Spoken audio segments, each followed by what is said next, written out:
আবার একবার মানে বলছি, মোকালামার মাধ্যমে ইসলামের শরিয়াত বিরোধী যে সমস্ত কার্যকলাপ হয় সেটাকে মানে সামনে রেখে কোরআন হাদিস দিয়ে বোঝানো হচ্ছে যে এটা শরিয়াত বিরোধী, কোরআন হাদিস বিরোধী, আর এটা কোরআন হাদিসের পক্ষে।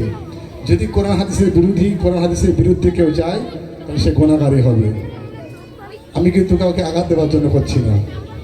আবার একবার ক্ষমা চাইন, যদি আঘাত থেকে থাকেন ক্ষমা চাইছি আমি, কারণ আগেই বলে দিচ্ছেন মোকালামার উদ্দেশ্য হচ্ছে আমরা ন্যূনতম এটুকু জানি যে আমি যেন ঈমান হারা না হই, এটুকু চাই। তা বলার উদ্দেশ্য এটাই, মোকালামার মাধ্যমে সত্যটা তুলে ধরা এবং মিথ্যাটাকে খণ্ডন করা। যাই হোক, শুরু হচ্ছে মোকালামা, ডিভোর্স বা তালাক। আসসালামু আলাইকুম ওয়া রাহমাতুল্লাহি ওয়া বারাকাতুহু। আশা করি সকলেই ভালো আছেন।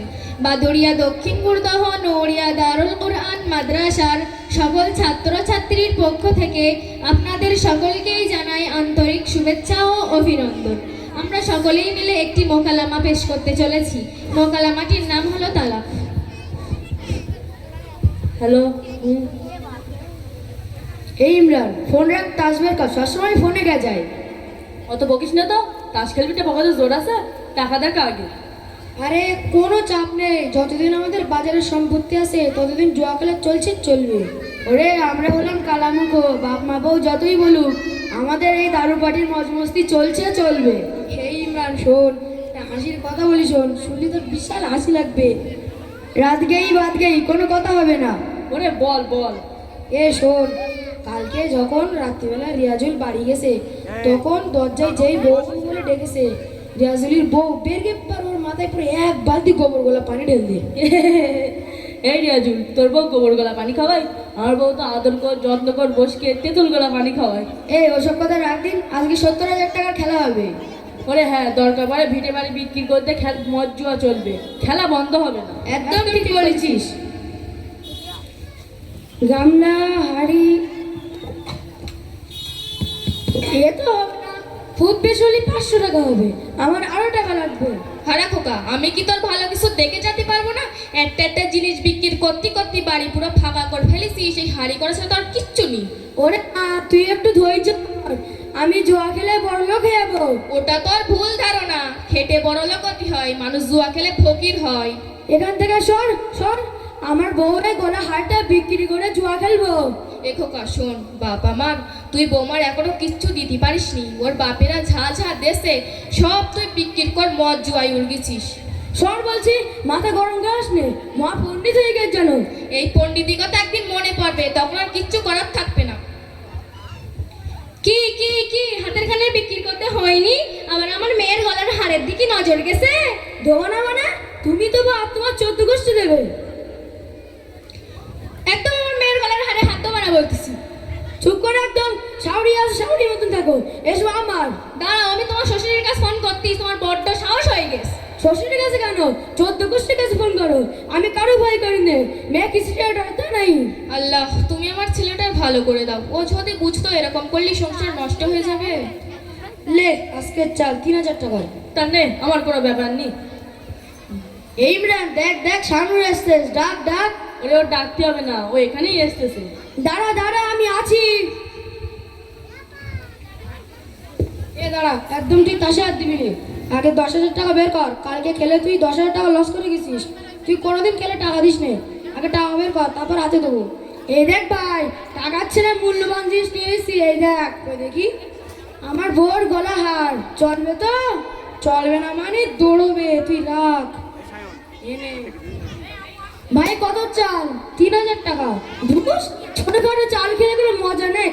আচ্ছা ঠিক আছে, আমার প্রথম চাল। এই শানুর নে, এবার তোর চাল, দেখি তুই কত বড় চাল দিতে পারিস। এই দেখ ভাই, এই হার তোরা জিতলি তোদের, আর আমি জিতলি সমান দাম দিতে নেই বলো। হ্যাঁ ঠিক আছে।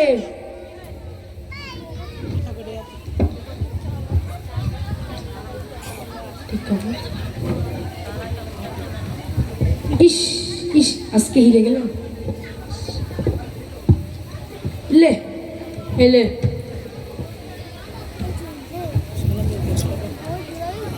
রে আবার হেরে গেলাম। নে ভাই আবার।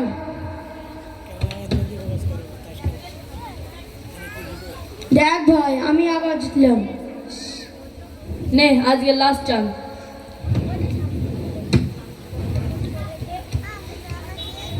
ইয়ে লাস্ট দানে আমার বাজি মাত করে দিছি। তুই জিতে গিস। কই দেখি হাতটা দেখি।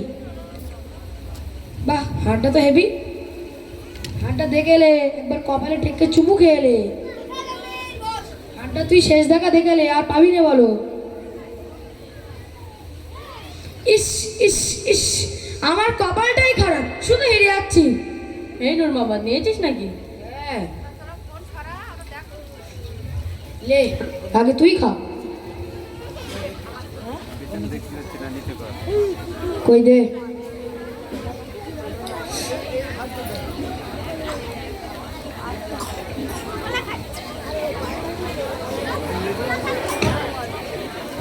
শোন ভাই, এই নূর মোহাম্মদ যেদিন থেকে এ দশা লেগেছে আমার বিয়ে হওয়ার পর থেকে, যত নষ্ট করে আমার বউ। আচ্ছা ঠিক আছে আমি চললাম। আচ্ছা সাবধানে বাড়ি আস। এই আস্তে আস্তে আস্তে দেখে। আস্তে দিয়াছিল তোর বাড়ি বস। এই এসানো রোট ওট ওট।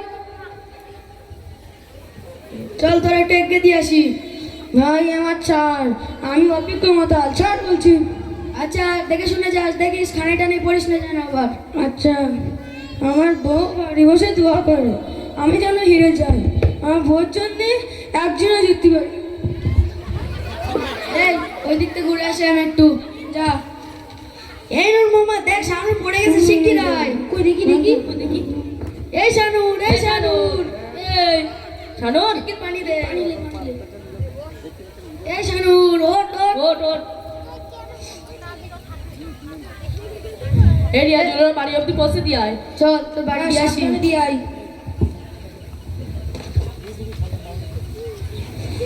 মা এই মা মা। তোমার ছেলে প্রতিদিনের মতো আজ করে মদ খেয়ে এসে আমাদের দরজায় ঘা দিচ্ছে। এই শানুর এইটা তোদের বাড়ি না, ওইটা মনে হচ্ছে। চল চল। মা এই মা মা। এই দাদা দাদা দরজাটা ভাঙবি নাকি? শানুর আমি চললাম তালি থাক। এ মা তুই আবার মদ খাইছে? মদ খেয়েছি, বেশ করেছি। জামাই তুমি কি জীবনে ভালো হবে না? তুমি আজকে আবার মদ খেয়ে এসো। মদ খেয়েছি তোমার গা ঝাড়া করছে, আরো বেশি করে খাবো।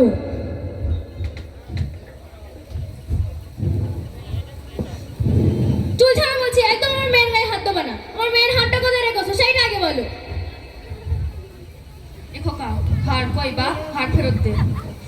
হার হার বিক্রি করে দিচ্ছি। কাল কানের, পরশু হাতের, আজ আবার আমার মেয়ের গলার হার। তুমি যা শুরু করেছো, কোন দিন তোমার মেয়েরে বিক্রি করতে এখন দেখতিস। বিক্রি বিক্রি না, তোমার মেয়ের আমার জীবনে রাখবো, তারপর তো তোমার মেয়ে থাকবে। আমার জীবনে সব থেকে বড় কাল হলো। তাই বলতিস শুধু আমার মেয়ে বলে তোমার মতো মদ মাতাল জুয়াকো স্বামীর সঙ্গে সংসার করতেস। অন্য কোনো মেয়ে হলে কি আর করতো? জীবনে করতো না। তাই তোমার মেয়ের আমার জীবন থেকে মুক্তি দেবো, তালাক দেবো। কি বললে তুমি? তোমার এত বড় সাহস, তুমি তালাক দেবা? তুমি দে দেখো। ওরে হ্যাঁ হ্যাঁ হ্যাঁ, আমি মদখোর, জুয়াখোর, খাটতে পারি না। আমি কি করতে পারি দেখো এবার। তালাক তালাক তালাক, 100 তালাক, হ্যাঁ তালাক। হায় আল্লাহ, আমার মেয়ের জীবনটা পুরো শেষ করে দিলে। কেঁদো না, কেঁদো না, সব ঠিক হয়ে যাবে, সব ঠিক হয়ে যাবে। কেঁদো না, কেঁদো না। শয়তান শয়তান সব ধ্বংস করে দিলি। ওবু আমার মেয়ের এবার কি হবে? কেঁদো না বউ, কিচ্ছু হবে না, সব ঠিক হয়ে যাবে। একটা হুজুর ডেকে তওবা পড়তে বেঁধে দেবো না। ওবু তুমি তাই করো, তাড়াতাড়ি ফোন করো।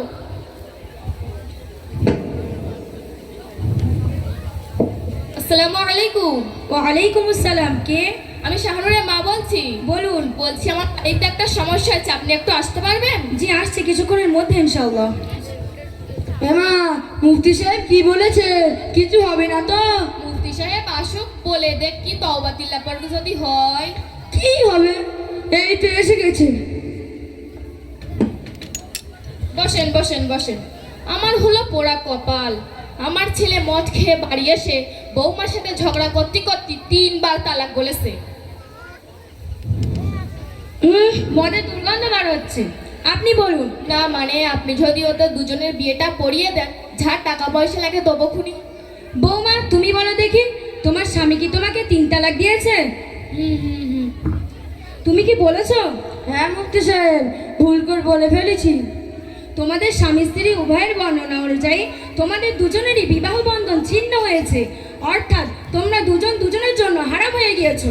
মুফতি সাহেব দেখুন, কিছু একটা করা যায় যাতে ওদের সংসারটা নষ্ট না হয়। মুফতি সাহেব তাই করেন, তা না হলে আমার মেয়ে যে পুরো শেষ হয়ে যাবে। শোনো শোনো, কান্না বন্ধ করো। এই ছেলে তুমিও শোনো, সংসার মানে সংসারে অশান্তি, রাগারাগি, অভাব অনটন, দুঃখ কষ্ট, ভুল বোঝাবুঝি এসবগুলো তো হতেই থাকে। তাই বলে হঠাৎ রেগে গিয়ে 3 তালাক কথাটা বলে ফেললে?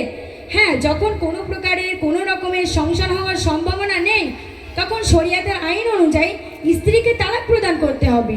মুফতি সাহেব দেখুন, যদি কোনো একটা উপায় হয়।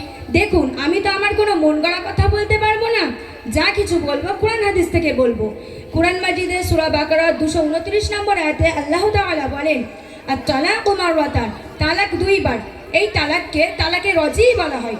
ফাইমসাকুম বিমারুফিন আও তাসরিহুম বিইহসান, অতঃপর স্ত্রীকে সদাচারের সাথে অর্থাৎ কষ্ট প্রদান না করে ফিরিয়ে নিয়ে আসলে অথবা সদাইভাবে মুক্ত করে দিলে। একটু বুঝিয়ে বলুন। অর্থাৎ 3 তালাক দিতে হয় 3 মাসে 3 বার। আর তালাকু মাররাতান, দ্বিতীয়বার তালাকে ইদ্যত পালন, অর্থাৎ স্বামী যদি স্ত্রীকে গ্রহণ করে নেয় তাহলে তালাক পূর্ণ হলো না, কিন্তু যদি স্বামী গ্রহণ না করে তাহলে অটোমেটিকলি তালাক পড়ে যাবে, অর্থাৎ 3 তালাক দেওয়ার পরে স্ত্রীকে ফিরিয়ে আনার আর কোনো অধিকার থাকবে না। মুফতি সাহেব, শরিয়াতে কি কোনো আইন নেই আমার স্ত্রীকে ফিরিয়ে আনার? মুফতি সাহেব দেখুন, যদি কোনো একটা উপায় হয় যাতে ওদের সংসারটা নষ্ট না হয়। হ্যাঁ, উপায় একটা আছে। ওই তো আছে, আর কোনো চিন্তা নেই। অত আনন্দ পাওয়ার কিছু নেই, খুব কঠিন শর্ত হালাল করার। ও মা, শর্তগুলো মানলি হয়ে গেল। শোনো, শর্তগুলো সহজ মনে করো না। তাফসিরে ইবনে কাসির, মারিফুল কুরআন, তাফসিরে জালালাইন, বিভিন্ন তাফসিরের কিতাবে সূরা বাকারা 230 নম্বর আয়াতে আল্লাহ তাআলা বলেন, ফাইয়া তাল্লাকাহা ফালা তাহিল্লু লাহু মিন বা'দু হাত্তা তাওকিহা যাওজান গায়রা, অতঃপর যদি সে তালাক প্রদান করে এরপর অন্য পুরুষের সাথে বিবাহ না হওয়া পর্যন্ত সে তার জন্য হালাল বা বৈধ হবে না। মুফতি সাহেব একটু ভালো করে বুঝিয়ে বলুন। এর মানে হলো 3 তালাক দেওয়ার পরে পুনরায় বিবাহ করার বিধান হলো। খুবই মনোযোগ সহকারে তোমরা সকলেই শোনো। 3 তালাক প্রাপ্তা স্ত্রী ওই প্রথম স্বামীর জন্য হালাল হতে হলে 5টি শর্ত রয়েছে। 1 নম্বর, প্রথম স্বামীর তালাকের পর ইদ্যত পালন, অর্থাৎ তালাকের পর 3 মাস 10 দিন পালন করতে হবে। 2 নম্বর, দ্বিতীয় স্বামীর সাথে বিবাহ কোনো প্রকার চুক্তি ছাড়া। 4 নম্বর, অতঃপর দ্বিতীয় স্বামীর সাথে কোনো কারণে তালাক প্রদান অগ্রিম চুক্তি ছাড়া। 5 নম্বর, দ্বিতীয় স্বামীর তালাকের পর ইদ্যত পালন করতে হবে।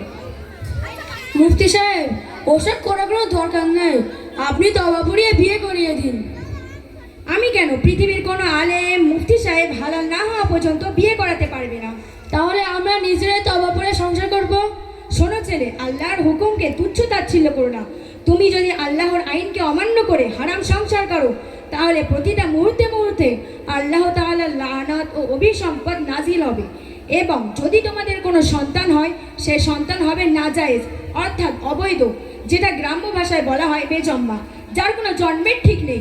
সুতরাং আল্লাহ তাআলার আইনকে অমান্য করো না এবং আল্লাহকে ভয় করো। বু, তোমার মেয়ের বাড়ি নিয়ে যাও, যা কিছু হবে সব শরিয়তের আইন মেনেই। আচ্ছা বু, তাই নিয়ে যাচ্ছি। আমরা যে মোকালামাটি পেশ করেছি, এই মোকালামা দ্বারা কোনো জাতি, কোনো সমাজ, কোনো ব্যক্তি বা কোনো ব্যক্তিদের আঘাত করার উদ্দেশ্য নয়। আমাদের উদ্দেশ্য হলো মুসলিম সমাজকে সচেতন করা এবং আল্লাহর কোরআন হাদিসকে তুলে ধরা। যদি কেউ কষ্ট পেয়ে থাকেন তাহলে আল্লাহর রাস্তায় ক্ষমা করে দেবেন। আসসালামু আলাইকুম ওয়া রাহমাতুল্লাহি ওয়া বারাকাতুহু।